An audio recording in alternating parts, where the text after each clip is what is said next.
I was reading this article in the LA Times, and it was about Waymo. Yeah. And here's your name that pops up as this guy who's living next door to a Waymo parking lot. And I guess what did they honk on purpose to like not hit each other? And it goes on at all hours of the night. Tell me more. Yeah, last night I was woken up at 2 a.m. and then again at 4 a.m. and it's around the clock. For people that are watching right now, I can tip my monitor and you can see some of the Waymo cars, right? Let's see, it's reversed right down in here. Oh, And so that's the Waymo lot.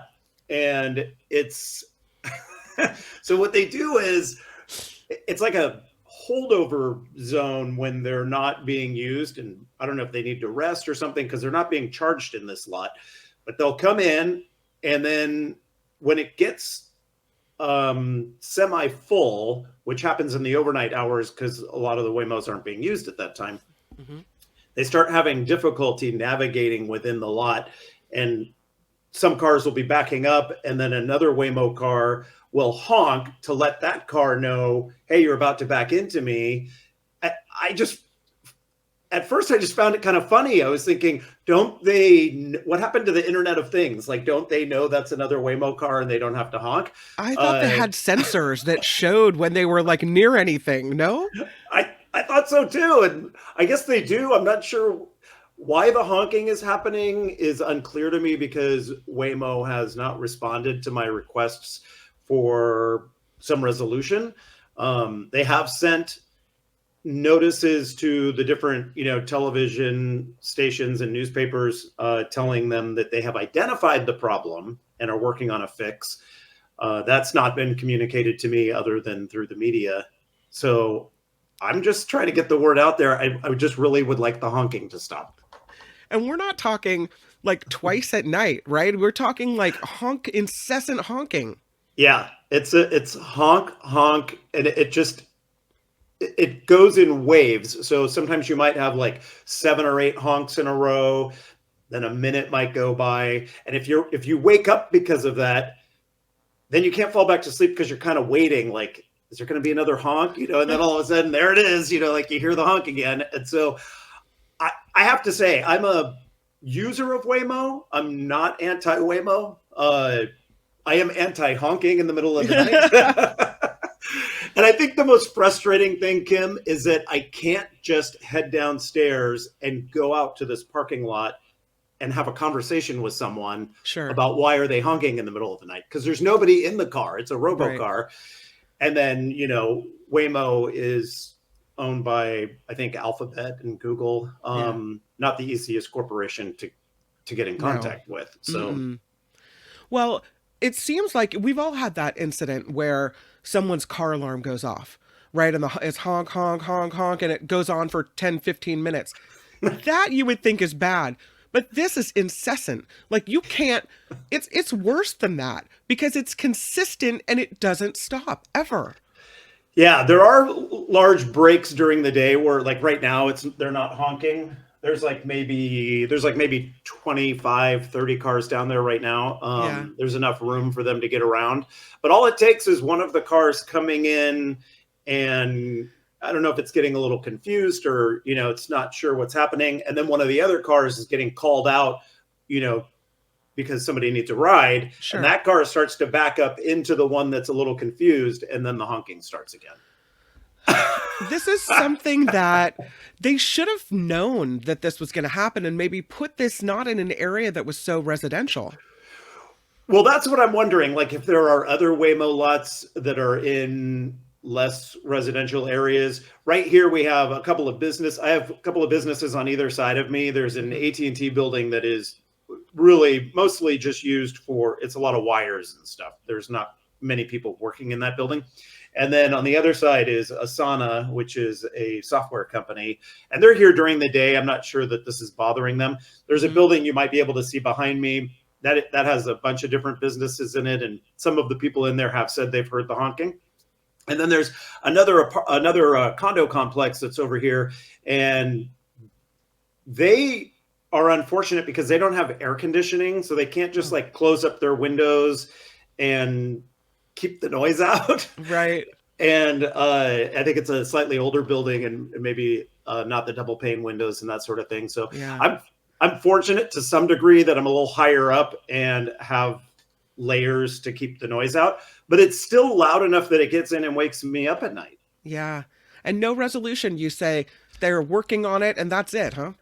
Right. And I think they said that they're aware of the cars honking in these parking lot situations. I think they use the term briefly honking. Well, Yeah. I mean, a car horn only is brief, right? Like it's honk, but it's loud and then it's repeated over and over again. So I guess it depends on your definition of the term brief, right? You can hear them there. I mean, it's almost it's amuse. It would be amusing if it wasn't so distorting to your life, right? I laughed at first. I thought this is kind of funny, like all these driverless cars down there honking at each other, and Yeah. then it quickly went from being funny to being, is this my new normal? This is Am it. I, am I going to be dealing with this, every night for the rest of the time that I'm here? City living, my friend. I guess that's what we have to do. So you're working now as the PIO for it's Caltrain, right? Caltrain and Samtrans, which is the San Mateo County Transportation District, and also San Mateo County tr- uh, Transportation Authority and the express lanes along 101. Okay. So I didn't tell you I was going to ask you about this, but I know that we just had this big electrified train event. Yeah. Can Uh-huh. you maybe tell me a little bit about the electric trains and what it means for the Bay Area? Well, it's really exciting because, a lot of trains used to be electrified in the United States around the turn of the last century, like 1900. And then over the years, as we went into like the 1940s and 50s and such, slowly train systems went from being electrified into diesel, like the opposite direction that you think we would be going. And it has been several decades since a train system has shifted the opposite direction from diesel back to electric. Mm-hmm. And so a lot of time and energy and support from the federal and state government has helped this corridor between San Francisco and San Jose become electrified. And it's just fantastic. On Saturday, we had Governor Gavin Newsom there, Speaker Emeritus Nancy Pelosi, Senator Alex Padilla, just Mm-hmm. a laundry list of people were at the San Francisco Caltrain station to celebrate this monumentous occasion. It really Yeah. is just fantastic. Cleaner air, quieter trains, Right. faster trains. And so you can get on the express trains, you'll be able to go between San Francisco and San Jose in under an hour. That's pretty cool. And I understand that. And I don't know exactly which tracks, but something about this electrified train and the tracks will also be used for the bullet train Yeah. eventually. Is that right? Mm-hmm. Yeah, it's the exact same tracks that Caltrain uses. And Mm-hmm. so some of the money that was used to electrify this stretch came from the California High Speed Rail Authority to help get this stretch completed. And so, there's still a stretch of track that high speed rail needs to go between San Francisco Station, which is there by the ballpark, by Oracle Mm-hmm. Park, down underground to the Salesforce Transit Center. So that'll be a huge undertaking. But yeah, that stretch from San Francisco Station to San Jose, that's Yeah. basically high speed rail. Wow. Well, you're in the job at the right time. A lot of exciting things happening. That's great. I've always been a transit geek, Kim, and so it's a dream job for me. You know how much I love journalism. Mm-hmm. I always told my coworkers and colleagues I will never step out of journalism unless it's for something that I feel so strongly about that I can work myself into that spokesperson role. And so it's a marriage of two of my passions. Well, congratulations. I'm sorry about the honking. Right. I know. I'm trying to stay positive about it. I don't want to be the grumpy get off my lawn guy, but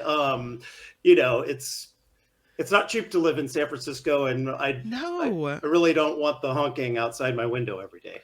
absolutely not. Well, let me know. Shoot me a message if you get a resolution, we'll have you back on to talk about how they're going to fix it.